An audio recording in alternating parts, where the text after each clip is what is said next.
Ayam bandurayam neti ganana lagguchetasham uddaram charitamam tu vasudeva kutumbakam. Swami Vedananda Saraswati is the South African Sadhu. He is the head of Arya Samaj in South Africa. This interview is about his teachings, life experiences, principles of Arya Samaj and Hinduism. He talked about real success, real knowledge, becoming a knowledge, how to become responsible, responsibility, and golden principles of Arya Samaj. Hope you will like this video and apply his teachings and life lessons in your daily life. Swamiji, my first question is, as we know about Arya Samaj, more than 90% Indians, and we can say that Hindus, worship idols. And even people from other religions also worship idols. But why Arya Samaj doesn't believe in Murti Puja? So it's not that Arya Samaj doesn't directly believe in Murti Puja.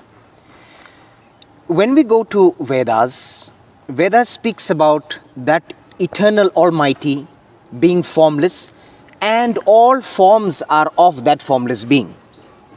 So what Swami Vedananda Saraswati set out to teach the world is that while we have the focus of the idol, let us also remember that divinity equally lies within every atom that is around us. We mustn't just go into the mandir, put our hands together, praise what is in front of us only to step out and to behave opposite, to show all the hatred, to show everything that is negative. We must, if we can recognize that divine being within all of us and show our focus that not only is Bhagwan within the Murti, but within the living Murti, within the plant, within all the beings. So not that it is directly against Murti Puja. All it is teaching is that that divine greatness is equally within everything around us. If we recognize that point, then I'm not only going to respect the Murti, I will also respect my brother, my sister, my friend, the trees, the animals. Today we are going through such turmoil in the world. We are on the brink of war currently. Why? Because there is so much of ego, so much of power grabbing, because there is no respect, no recognition of divinity. So what Arya Samaj intends to teach, which is directly in the Vedas, is that that divinity exists within everything around us as well. So what do you think? Murti Puja is right or wrong? It's neither right nor wrong. It depends on the person himself, how he realizes his own divinity. Some people can just close their eyes, go into seeing nothing and realize meditation, realize their own divinity. Some people require focus. Some people require concentration. Therefore, whether we have a symbol in front of us, the Om symbol, whether we have a Murti with various symbolic features on it, it depends on the individual how he finds spirituality best. What is important is that we evolve in our spiritual progress. So whilst we have that which we are focusing, we must get to a point where when we close our eyes, all we see is nothingness, because we belong into that nothingness. Eventually our spirituality expands. We are not the form, we are beyond the form. But it all depends on the individual. So do you believe in Lord Krishna or Srimad Bhagavad Gita? Do I believe in? Lord Krishna and Srimad Bhagavad Gita. Why not believe in both? So explain Bhagavad Gita in 2 minutes. Bhagavad Gita for me is the essence given by Sri Krishna, essence of Veda, given to any individual seeking a concise understanding of how to live life, the essence of life. From having and understanding the material form, day-to-day living, the 4 ashramas that we have, brahmachari lifestyle, grihastha lifestyle, vanprast, and ultimate sannyas, and even beyond sannyas, to achieve a realization of thyself. That concise nectar that was given by Sri Krishna is exactly what we need in this day and age. If we read, there are many who can read the entire 4 Vedas, but if we have to concise it into the nectar like the Gita, then we have those people who are not well versed in Sanskrit that are able to understand this is what dharma is about, this is how the righteous way of living is, and how you can self-realize. So what is dharma and karma according to Arya Samaj? So What is karma? Karma is basically the law of action and reaction. Dharma, as they say, dharyate iti dharma, that which is the being of something is its dharma. Our nature is to be loving. Our nature is to be God realizing. Our nature is to be spiritual. Everything that goes against that nature, when we're living according to our instincts rather than the intellect, goes towards the dharma of the animal kingdom, which is to be self-acknowledging. But when it comes to dharma for human beings, our dharma is selfless. Our dharma is seva. Karma now comes to play as we are trying to achieve a righteous way of living. As human beings, we are not always going to do things right. As human beings, we are going to make mistakes. As human beings, the mind and the ego takes another level altogether. So every negative action that we perform, we know that there shall be an opposite reaction which we will have to face and pay for. Whether it is something against a human being, something against nature, whether it is collective karma. Right now we're going through COVID-19. What is COVID-19? Fine it, whether it was created in a lab, whether it was created by eating animals, whatever it is, the source is human beings. The source is our disruption between human beings and its respect for Mother Nature. So collectively we are facing this turmoil together. But in that turmoil, what has COVID-19 taught us? In that very karma we are experiencing, we are taught the value of togetherness. We are taught the value of coming together as one, finding a solution as the world all around, not just as the individual. Imagine something that the eyes could not see, something that only a microscope can detect, could force us back to our homes, could shut down nations. We thought we were in control, but we are not in control. COVID-19 made us realize that. Not even the most powerful presidents in the world could do anything about it, many of which were infected with it. So we are taught the essence of humility. We are taught the essence of togetherness. And if we go against that, negative karma shall be upon us. But as we move towards righteousness, both individually and collectively, make better choices, make more spiritual choices, then our negative karma lessens, it becomes light as a feather, and we move from the physical form to the spiritual form. Our Atma connects with the divine consciousness before the cycle begins again. But if we remain fixed onto this world, materially connected, the ego rises, the more dense our energy becomes, and the more we shall reincarnate, the more karmas we shall face. Why? Karma is there to teach us a lesson to evolve. We don't believe in a heaven and a hell. We don't believe in eternal damnation. What Vedas teaches us is that we are given every opportunity to make the best of ourselves. We can either make that journey long and hard and tenuous, or we can lighten that journey and achieve realization in this life alone. That is the purpose of karma. Every Mahapurush, every Sant and every Sadhu had to face problems and sorrows in their life. But they found a way to overcome their sorrows and problems. So being a monk, what do you do when you face problems and sorrows in your daily life? First thing to do is to accept responsibility. One thing we are always doing as a human race, let alone sadhus, is that we love to blame. We love to shift responsibility. That person is responsible for my sorrow. That thing is responsible for my problems. No. Nothing comes to your feet if you have not attracted it as so. That again is why karma is there. Whether it is a single negative thought that you let out, whether it is something you have done before you even have become a sannyasi. Just because you have become a sannyasi doesn't mean your karmas are thrown away and now you are evolved. Yes, your path ahead may be pure, but you still have to pay for what you may have done in the past.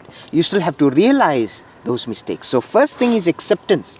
Take responsibility. And when you take responsibility and have clarity of mind, any challenge one takes as a stepping stone to higher and stronger growth.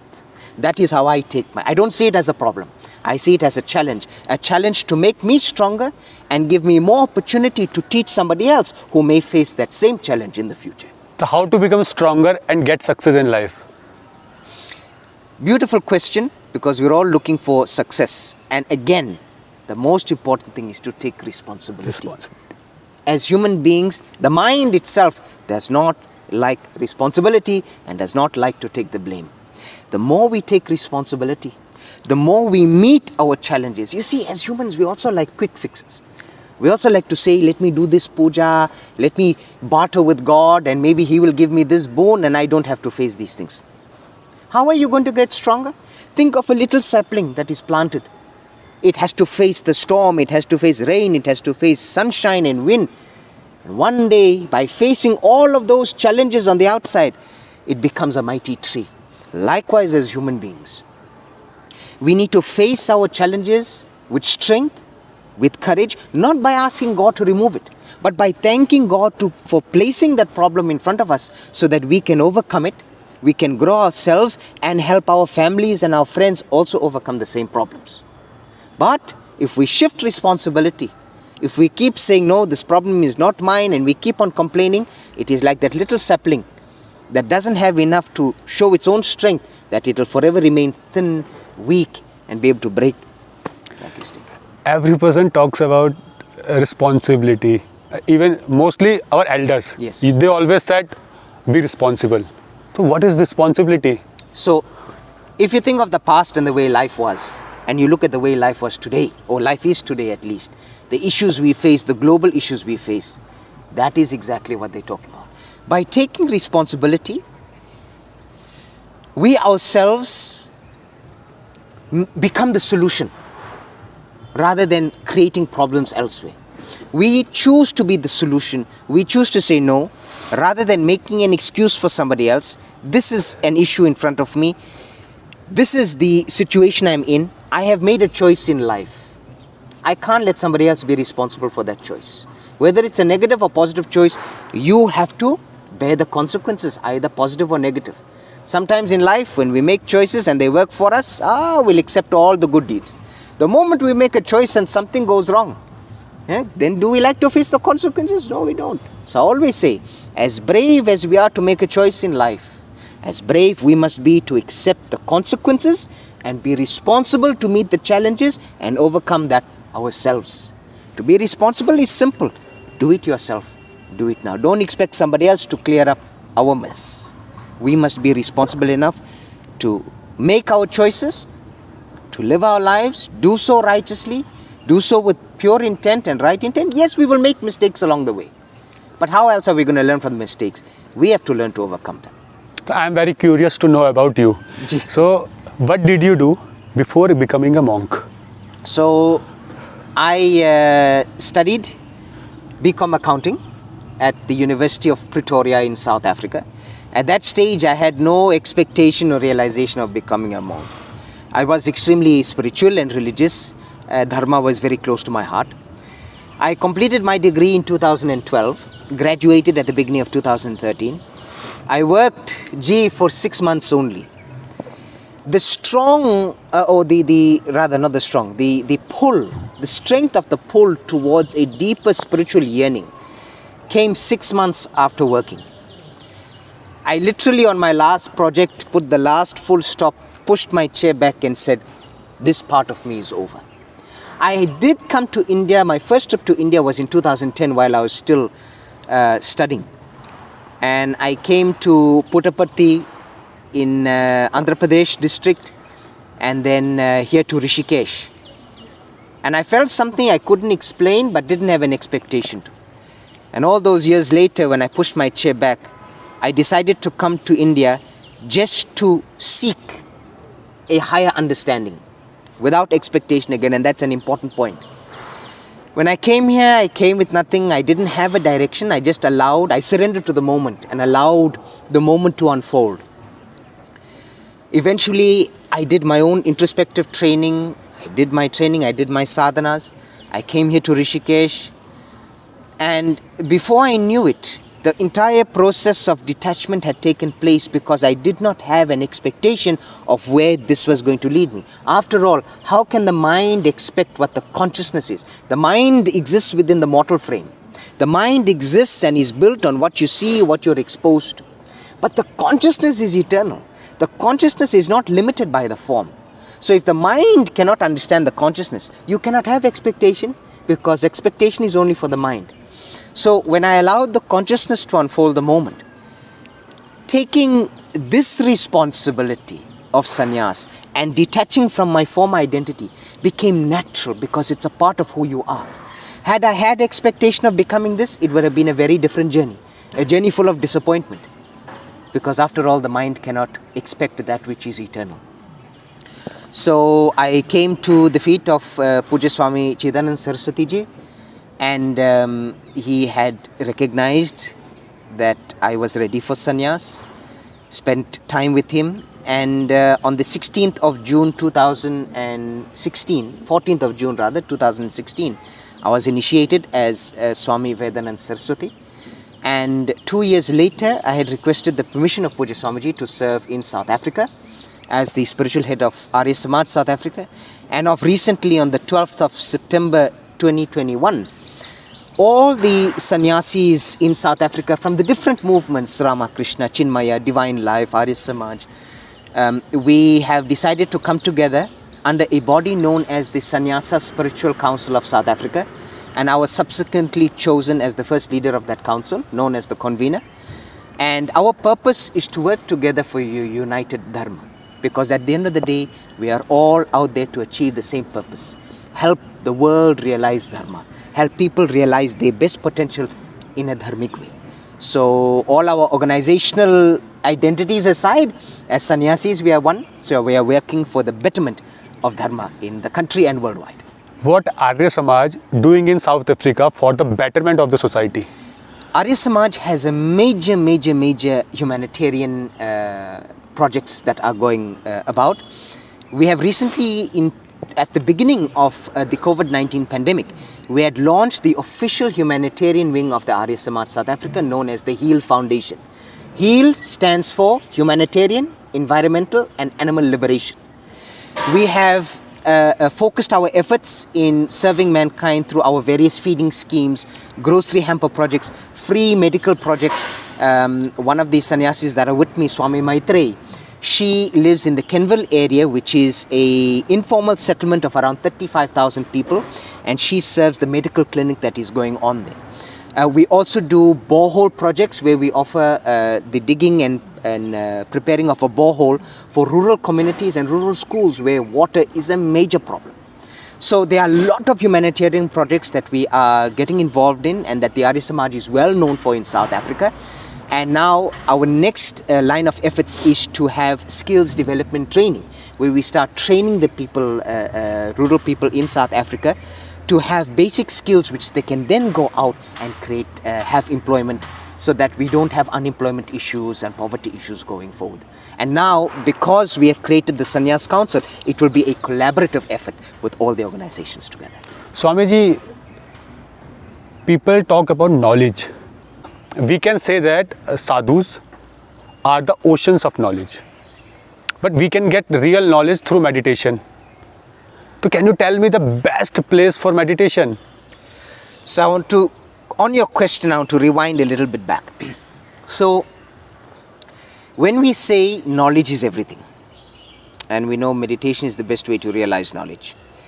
Firstly, we know as a child when we are born, our first set of knowledge is everything we're exposed to. We hear our mother's voice. And we are taught by our mother and then our father on the basic disciplines. We look at them, we get our information, we learn to talk, etc., etc. Eventually, by the time we are students, we learn that information from books on the universe, the world, how to make a living, etc., etc. One thing we don't learn from academics, but we learn from Dharma and our Shastras, is not just how to make a living, but how to live. But then, Himanshu ji, having the knowledge is one part. Realizing and becoming the knowledge is the difficulty. All of us claim to be professors. All of us claim to have this vast amount of knowledge which we can stand on platforms and speak about. But to live the principle, to live the knowledge and become the knowledge, that is where we fail. What meditation then does, it says, now that you understand it from an intellectual perspective, through meditation we go inside and try to realize that knowledge in practical terms. So that by the time we come out of that meditation, Our purpose is to not just understand, call it Veda, but to become Veda, to become an embodiment of knowledge. I personally found, had I remained in an environment where everything is familiar and everything is comfortable and you're in your comfort zone, you will never be able to realize knowledge. Why? Because the mind is too comfortable. To truly realize knowledge, to truly realize the self, and to know the value of knowledge in becoming knowledge, you need to come out of your comfort zone. You need to come to a land, to an area which literally breaks the mind and rebuilds the consciousness so that knowledge becomes practical. Knowledge becomes an essence of being. Why? Because the more comfortable you are, your mind will never let you realize yourself. So, me coming here to Bharat Mata, to India, a land which I've never been to before, I was not born in, but a land which I felt connected with. Being here in Rishikesh, in the mountains, out of your comfort zone, out of the luxuries of the Western world, you are forced to come to your humble self without anything, break the mind, and in that realize the oneness of everything, realize the essence of the message. You see, when you just study it in school, it'll have only a particular symbolic meaning to you. You'll never truly realize it, because then when you come out, you're faced with luxuries. How can you know the true meaning of knowledge? But when you are by yourself, without anybody to comfort you, when you are there to go within, to realize the value of the breath, the value of air without pollution, and go into deep meditation, then realizing that knowledge becomes much more valuable. So my suggestion and my prayer for every spiritual seeker, in fact, for everybody, don't just have the knowledge, become the knowledge, practice the knowledge. And the more you spiritually want to seek the value of that knowledge, come out of your comfort zone. Face yourself, face your own demons, and overcome them. Then when you walk out a different person. You walk out a conscious, realized being, not just the mind having to say and work for the desires. Swamiji, what is the basic difference between knowledge and becoming a knowledge? Knowing or having knowledge is just words being embedded in the mind and being too clever, too intelligent. Becoming knowledge takes intellect. I always say there's a very big difference between intellect and intelligence. You see, everything around us, Himanshu ji, is intelligent. Plants are intelligent. Animals are intelligent. Cells are intelligent. But intellect is the ability to decipher between righteousness and unrighteousness. Having knowledge is intelligent. Becoming knowledge is using intellect. Is being able to decipher with this body of knowledge, how do I become it so that I use it effectively and efficiently for the right purpose? Or that which not only destroys me but destroys others and the environment around me. So don't just be intelligent, be intellectual. Don't just speak knowledge. Walk out and realize that knowledge. Know the value of not allowing global warming to become a problem. Swamiji, every person, we can say that we are living in a materialistic world. Ji. And every person out there wants to live materialistic, luxurious life. Ji. But you become a monk. So how spiritual path changed your life positively? Mostly your mind, body, soul. Sure. So firstly, there's nothing wrong with material living. After all, we are in a body, we are in a form, we have desires. Vedas teaches us not to forego materiality. It teaches us to overcome the snatches of materiality. You see, we need money to survive. We have desires that we will go through. Hence, we have 4 ashramas. But what we need to learn as humankind is the ability to control. Anything in life can be abused. I always say, you buy a washing machine, it comes with a manual. Literally, I can throw glass, I can throw anything inside there and turn it on. By not following the manual, I know it will break. Something will go wrong, the glass will shatter, go in, cut the pipes, etc. The manual gives us the most efficient way of getting the longest life out of that machine and to serve its purpose. So with life, we've got material desires. We have the ability to use material things, earn money, have relationships, fulfill our desires. How we fulfill those desires is critical, with control. But the more you are walking the spiritual ladder, you realize that material living or the need to live a luxurious life is not necessary, because life is far more broader than that. It goes beyond materiality. To be able to serve another and ensure that that person realizes his best potential, to be happy, to be joyous, to be peaceful. We can have the greatest luxuries in life.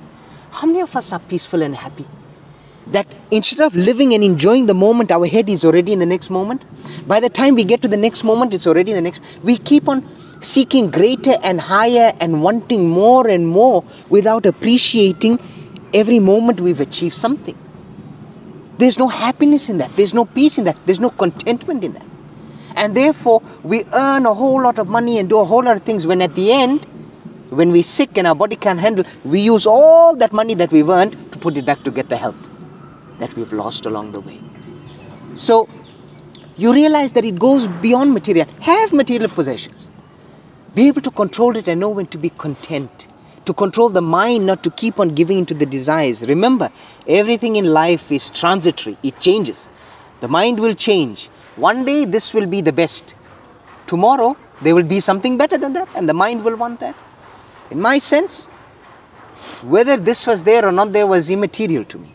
For me to be able to serve another, to serve you, to make you the best that you are, to make you realize your best potential, aside from the material life, was what my purpose was what I realized was what made me happy and fulfilled, to be able to connect to that greater spirit, to see the oneness and beauty in everything around me. And everybody has that potential. And again, spirituality doesn't mean you forego material life and run into the mountains and take sannyas initiation. No. You can live a material life, but you live it with control, with contentment, with happiness and with peace. How to control? That is a training that a book can give you a guide, but you need to take responsibility to follow those guides, to understand that what I have is enough. Do I need 2 cell phones or 3 cell phones? Or do I need it because I'm doing a specific work that requires it? Or do I just need to compete with my friend to make sure I have one better than he does? You see, we can have that choice. We always use the excuse, how do I control? We know our mind is intelligent. It knows when we are competing against another. I mean, how many of us are living a life compared to somebody else? We are 3 people. The one we think we are, the one others think we are, and the one we really are. Most of the time, Himanshu ji, we are comparing ourselves with an external review board. We are comparing ourselves against another. Where is Himanshu? Where is Swami Vedananda? No, we are trying to compete and to become somebody else. Role models have taken another picture altogether. When we look at a role model, rather than looking at them and saying we want to strive in life the way they have strived in life and have become the best they are, we want to become like them. Don't become like another. Become who you are. But a role model is one whom the way they have, with their own strength and courage, have achieved the best that they are. You likewise use that example and become the best that you are. Achieve your own greatness. Don't compare yourself with society, because society will always change its mind. What does that mean? You're going to become chopping and changing as well? No, you are the best that you are. Measure yourself on your own. Every person wants to get success in their life. Mostly people watch motivational videos to get success. But personally, I think motivational videos, never helps you to get success. But people watch motivational videos or they think they will get success. So how motivational video destroying their life? So firstly, I want to ask you, how do we define success? Is success just becoming the richest person? Is success just becoming the top senior management position in whatever company? Or does success mean being able to achieve peace in life? You see, we have muddled our definition of success so that it becomes broad-minded and general. There's no general definition to success. What success is defined for you and what success is defined for me is two different definitions. So first we need to ask ourselves, what does success mean to us? What do we see success as? Not based on somebody else or the outside world, for me. Then, whatever we watch or read to be able to help us achieve that success must be aligned with that success. If I want to achieve a success as a top businessman, it's no good me watching a spiritually enlightened motivation talk, because that's going to lead me more to spirituality. But if I watch a motivation that motivates me to climb my own ladder of success in a very general sense, then I can use these tools, put it to my own ladder of success and achieve that success. Because again, what is the bottom line? Responsibility, courage, hard work. It's the difference between a cheap model and an expensive model. A cheap model is cost effective. It might look the same as the expensive model, but without the hard work that made it the expensive model, it will break in no time. We always want the quick fix. Many of us will watch these motivational videos not because we want to become motivated to achieve success. We want the quick fixes. We want the tips. None of us want to go through. I mean, think of our parents. Did they have motivational videos? No. They toiled the soil. They worked hard. And they educated their children. Today, their children are successful on their sweat and blood, because they realize the value. Today, are we doing the same? We always want shortcuts in life, and look at what shortcuts have done to this world. So when you watch a motivational video, don't watch that motivational video to get tips, because it'll either appeal to you or not appeal to you, and you'll go to something else.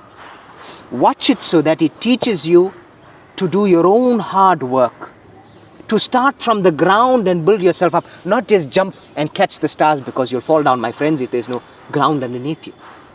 Swamiji, there are so many misconceptions about Arya Samaj. Ji. I was searching on Google. There was a question: how different is God of Arya Samaj from the mainstream Hinduism? So what do you want to say about this question? God is God. There is one God, one Paramatma. Whether we are doing Saguna, Nirguna form of worship, it doesn't matter. We are still worshipping that prana within. Whether it's that prana within the murti, whether it's the prana that is outside of us all, it is that same one God. There is no different gods. That people must understand. When we say Param Atma, great being. Great being. When we say Bhagwan, it is one great being. You can't take and break Bhagwan into different pieces. That same Bhagwan is within you, that is within me, that is within this plant, that is within that murti. God is one. Arya Samaj doesn't teach you a different God. Different God. Swamiji, 5 best golden rules of, 5 best golden teachings of Arya Samaj. So, most importantly, is that God is within us all.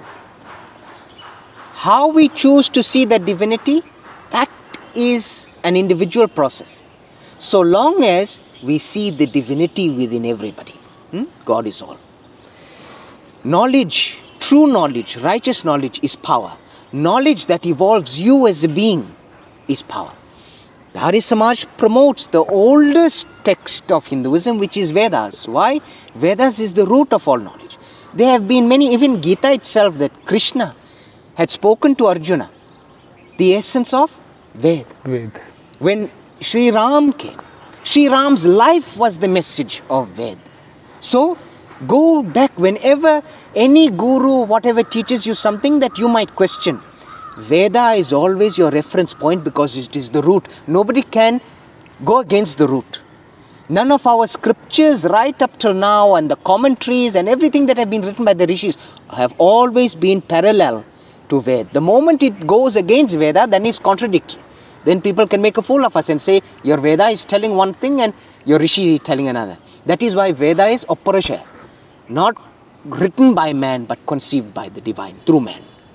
So, understand that knowledge, the pure root knowledge of Veda. Then, most importantly, become a valued being looking for the welfare of all. Always look for the welfare of those outside of us, whether it is the animal, whether it is Mother Nature, whether it is human beings. Your welfare should be the welfare of all beings. Then always speak the truth. Speak it sweetly. When you speak the truth and become the truth is always your golden ticket out. It might not be what another person might like, but truth is always truth. And then always follow the rules of society. Laws will be there, but so long as it doesn't go against the teachings of Dharma. Stand for truth, stand on principle, but don't forego and become a rebellion. Follow the rules of law, use diplomatic means to get your message across, but always remember, stand on principle. Respect others, respect the rule of law. If law goes against your principles, there are many methods to be able to counter that or to be able to raise it appropriately. Most importantly, Ji, above all, love one another. We are one. We use the term Vasudeva Kutumbakam. We use it very loosely, like change. Ayam bandurayam neti ganana lagguchetasham uddaram charittamam tu Vasudeva Kutumbakam. We are one. If you call another a stranger, how can you call that one God? Swamiji, last question. What message would you like to give to the society on the basis of your experience in India and South Africa? If there's one greatest message I can give you that my beloved Bharat taught me is humility and respect. You see, when you're so caught up with a world that has so much of advantages, a city like South Africa, which is what we can term a Western world, where you've got much more that is offered to you on a golden plate, much more comfort zone, much more luxuries in life. Sometimes you forget the basic principles that life teaches you. But when I came to Bharat Mata, humility struck me in a way I could never have imagined. The ability to take life as a privilege and not as a right. To be able to experience the raw truth of what humility is in the ability to respect another, no matter how poor you may be, no matter how rich you may be. Dharma flows like the river through the hearts of all. That for me enabled me to become the person I am today. Had I remained in a Western setting, that might not have been as possible. Or even if it was possible, I would have had a different characteristic as a sannyasi. But this is not called Bharat Mata for nothing. This is not called the land of Dharma for nothing. These sacred Himalaya mountains are not the Himalayas for nothing. They have an energy that steeps right to the depths of your spirit and your soul and transforms you in a way that you would never imagine. When you come here and face yourself in the stillness of the mountain, you hear the vibration of the Almighty. You hear the vibration of Ved. You hear the vibration of the cosmos. This is what I learned and what I received from India. Dhanyavad Swamiji.